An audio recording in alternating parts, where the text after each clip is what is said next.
raised in New Orleans, Louisiana. I was always into science, thought I was going to be a mathematician. Then math got really hard around calculus. But my love for science really started doing the school science fairs. That has now led me to where I am now, which is a staff scientist, more specifically a bioinformatician that works in the genomic space here at Illumina. Always had a deep passion for the community. And that community work has led me to doing a lot of public speaking, teaching genetic literacy to a lot of different communities. So let's talk about school then. What was that like for you? My parents both went to college, but both didn't finish college. And so really that drove me to want to be even stellar, because I knew that education was going to be the way out.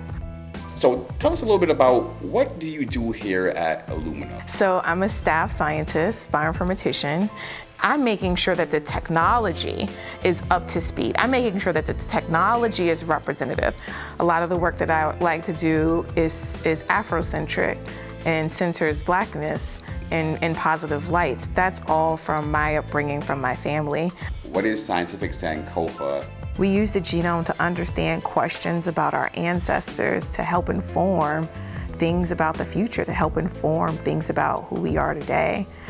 And so I think of the genome as a form of sankofa, which is why I call it the scientific sankofa, because it is a tool which we can go back and learn about the history of humanity. Are there many Black bio-geneticists in the field? So we do have a group of Black geneticists, and then within genetics you have bioinformaticians. There's not many of us, but we are growing. So in addition to being a staff scientist here at Illumina, I also am the host and creator of a genetics podcast called In Those Genes. So you put your stake in the ground around this is what In Those Genes is, and you can either ride with me or I can go shop this around someplace else. Yeah. That's courage and leadership.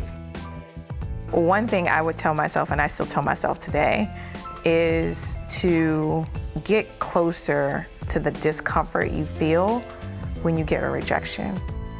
Get really close to it, almost welcome it, change your mindset around it. And when you experience it, shift that mindset from rejection to redirection.